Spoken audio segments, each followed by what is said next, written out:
YouTube, we're talking college sports in the Deep South where college football is king. And on the plains of Auburn, the battle cry is War Eagle. Man, we are 2 weeks away from Auburn versus Oregon. Actually, I saw this on Facebook. I had to think about it. This is the last week.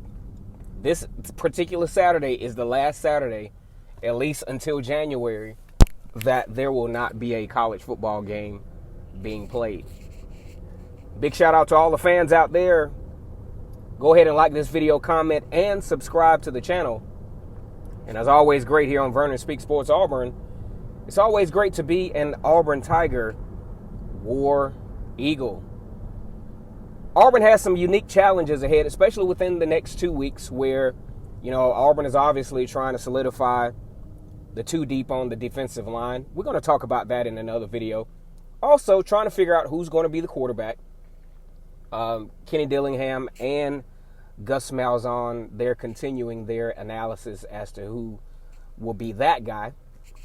Not going to get too technical on this one. Just had some thoughts as I was doing a little bit of homework last night on the Pac-12 and Oregon as Oregon gets ready to make the trip down south to take on the Auburn Tigers. And I thought about a few advantages that Auburn has in this particular game. And I got a lot of these ideas from the comment section, some thoughts that I had anyway, but some of which, kind of brought home with the comment section.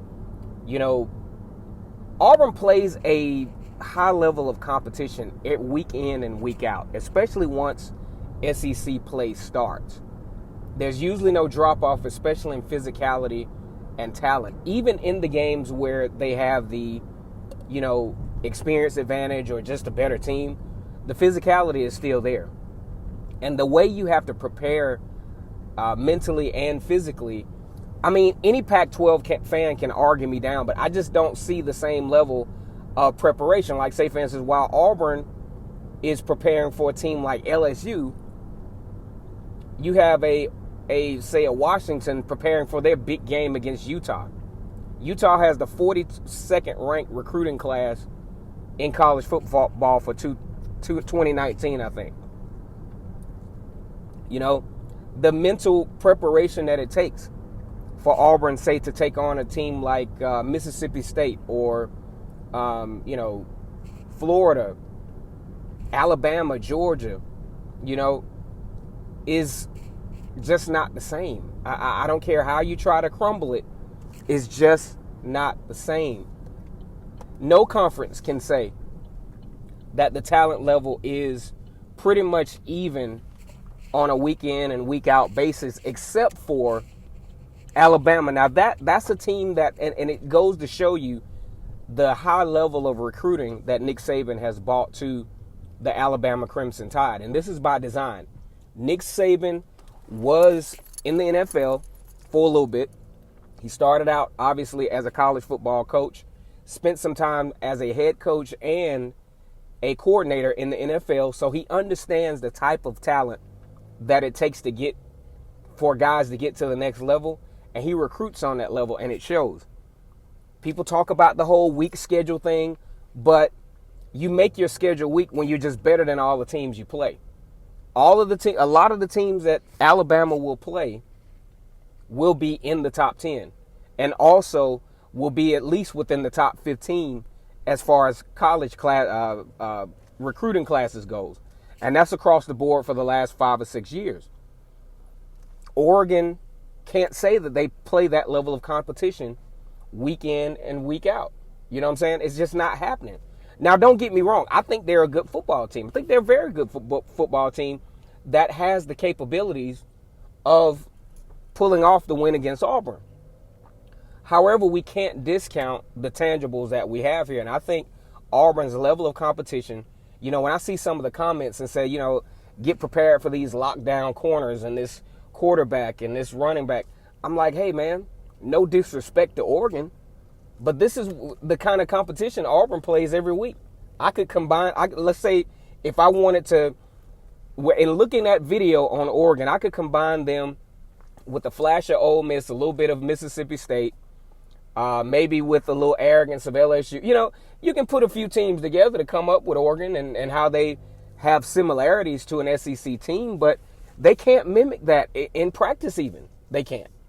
Because they don't understand the level of physicality and psychological preparation that it takes to be, to play on that kind of level every week. Look at Washington last year. Auburn absolutely dominated Washington everywhere except for on the scoreboard. Didn't take advantage of some scores in the red zone, but really physically dominated Washington. I don't think Auburn will physically dominate Oregon.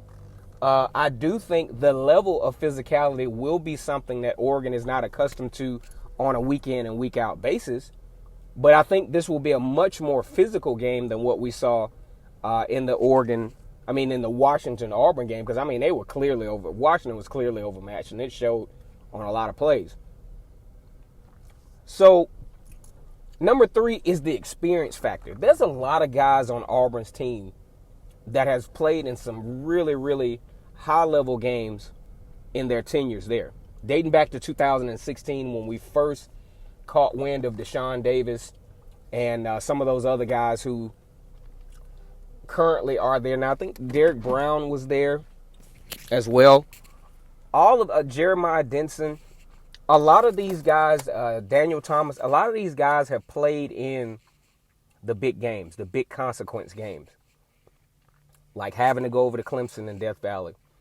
Of course, playing in the aggressive nature of SEC, LSU, Georgia, Mississippi State, all of those key games, and also the bowl game. I think Auburn has a very, very unique advantage, even with the neutral site games. Auburn has played in one, a couple of times over the last few years. So I think Auburn's experience factor, they're experienced on both sides of the football, and especially at the defensive line, going to be too deep. And the defense is going to play at a much better level because the linebackers are going to be much more athletic. That's something that you've missed with Auburn for the past few years, is the athleticism of the linebacker position. Okay. What's another advantage? You got to look at the coaches, guys. You can say whatever you want about Coach Gus Malzahn. He's coached for 7 years as a head coach, but you got to look at what's around him. And also you got to look at what's over at Oregon. We're just going to look at the defense because that's really all I care about as far as that goes. You talk about Andy Avalos. I think he's an up-and-coming defensive coordinator and will eventually be very, very productive as a defensive coordinator. But I think the coaching advantage, you're talking about Kevin Steele, who has 4 years of experience as a defensive coordinator at Auburn, has 30 years of experience overall as a head coach. Continuity is going to be your friend if you're Auburn. Kevin Steele is the only coordinator that has been there for more than 40 years, defensive coordinator that's been at Auburn for more than 4 years in the last 30 years. I think that's huge. Continuity is huge. Let's just say at Alabama, even they're affected by it. But Nick Saban is able to fix it real quick because he's been there, done that. But it still affects their program. But for a program like Auburn, continuity is definitely very, very beneficial because you have an established culture. Oregon is still trying to figure it out. Hell, their fans are trying to figure it out. You talk about a fan base that just wants to get back to that level of relevancy, and I totally understand. Because going to a national championship game 2 times in 3 years gets your blood boiling for that level of relevancy. It feels good, actually.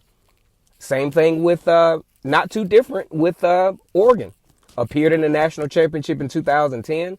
Appeared in the college football playoff. I want to say national championship game against Ohio State. I actually thought Marcus Mariota was going to pull that thing out. But, I just think Oregon needs to kind of pump the brakes a little bit. I think they will have a good football team, might pull the win off against Auburn.